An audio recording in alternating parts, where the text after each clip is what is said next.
എന്തൊക്കെയോ ഉണ്ട്. അതിലൊരു മുസ്ലിം മഞ്ഞ ഉടുപ്പിട്ടൊരു വൈറ്റ് ഗാർഡിനെ കണ്ടു. അത് വെള്ള കളറിട്ട ആള് ഇത് കൂടാണ്ട് കുറെ ആൾക്കാർ ഇന്റെ അണ്ടി പറയണ്ടല്ലടാ, ഇന്റെ അണ്ടി പറ അതൊന്ന് മാറട്ടെ. ഫസ്റ്റ് സംസാരിക്കണമെങ്കിൽ ഇന്ന് അറ്റ്ലീസ്റ്റ് ഒന്ന് പണിക്ക് പോയിട്ട് വിറച്ചുകൊണ്ട് ഉളുപ്പുണ്ടാ എനിക്ക്, ഉളുപ്പ് ഒരംശമെങ്കിലും ഒരു ഉളുപ്പ് എനിക്കുണ്ടോ?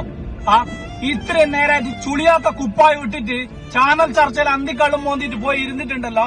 ഇന്റെ ആ വർത്താനം പറയാനുണ്ടല്ലോ എല്ലാവരും കൊണ്ട് നടക്കും. ഇതെല്ലാം ഒന്ന് ചെയ്ത് കാണിക്കണ പോയിട്ട് പരിഹസിക്കുന്ന ആടെ നിന്നിട്ടല്ല. മണ്ണിന്റെ അടിയിൽ കിടക്കുന്നുണ്ട്, പച്ച മനുഷ്യനാടാ മണ്ണിന്റെ അടിയിൽ കിടക്കുന്നത്. ആടെ പോയിട്ട് ചോദിക്കുന്നില്ല ഇത് RSS കാരനാണോ അല്ല ഇത് BJP കാരനാണോ എന്നുള്ളത്. ആടെ വർഗീയത ഇല്ല, ആടെ പാർട്ടി ഇല്ല, ആടെ ഒന്നും തന്നെ ഇല്ല, വെറും മനുഷ്യത്വം. അതെങ്കിലും പഠിക്കടാ. ഇവന്റെതോ പോട്ടെ, ഇവന് പിന്നെ പ്രായമേറിയോണ്ട് ബുദ്ധി കുറഞ്ഞു പോയതാന്ന് വിചാരിച്ചിട്ട് അങ്ങ് ഒഴിവാക്കി വിടാം. എടാ ഏങ്കറ എനിക്കില്ലടാ ഒരു ഇത്തിരിയെങ്കിലും ഒരു ഉളുപ്പ്, ഇത്തിരിയെങ്കിലും ഒരു ഉളുപ്പ്. അന്നെ കളവൻ എന്തെങ്കിലും പറയുമ്പോ എനിക്ക് ഓരോട് പറഞ്ഞു കൊടുത്തൂടെ? എന്ത് ഇങ്ങനെ പറയല്ലേ? നമ്മുടെ നാട് അത്രയും കഷ്ടപ്പെട്ടിട്ട് മുന്നോട്ട് പോകുന്നൊരു സമയം ഇപ്പൊ.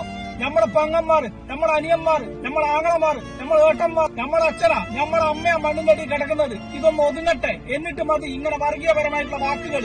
ഇതൊന്ന് എനിക്ക് പറഞ്ഞു കൊടുത്തൂടെ? ഒരു അംഗനവാടി വിവരമെങ്കിലും എനിക്കുണ്ടെങ്കിൽ എനിക്ക് പറഞ്ഞു കൊടുത്തൂടെ? ഇന്നലെ ഒരു അമ്മ പൊട്ടിക്കറിഞ്ഞോണ്ട് പറയുന്ന വാക്കിന് കേട്ടിട്ടാ വീട് 2 നില കെട്ടിടോ എന്റെ കണ്ണു മുന്നിൽ കൂടെ ഒലിച്ചു പോയത്.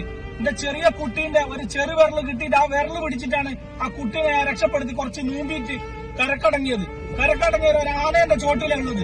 ഈ ആനയോട് അമ്മ പറഞ്ഞു എന്ത് നമ്മളെ ഉപദ്രവിക്കല്ലേ, ഞാൻ അത്രയും കഷ്ടപ്പെട്ടിട്ടുള്ളത്. എന്റെ നാട് മൊത്തം പോയി, എന്റെ വീട് പോയി, എന്റെ കുടുംബക്കാർ പോയി, എല്ലാം പോയി. അയ്യാന പോലും കരഞ്ഞിക്കണം മൈര, അയ്യാന പോലും കരഞ്ഞിക്ക്.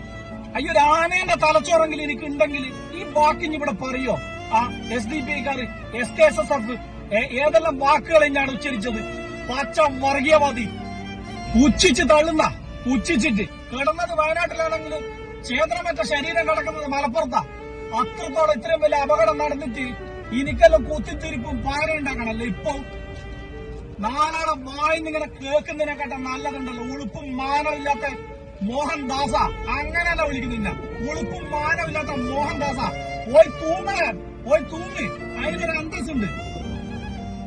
പരമ ചേട്ട, ഭൂമിക്കും മണ്ണിനും വേണ്ടാത്ത 2 വർഗങ്ങൾ വന്നു. മലയാളിയാന്ന് പറയാൻ തന്നെ ഷെയ്മ. ഇന്ന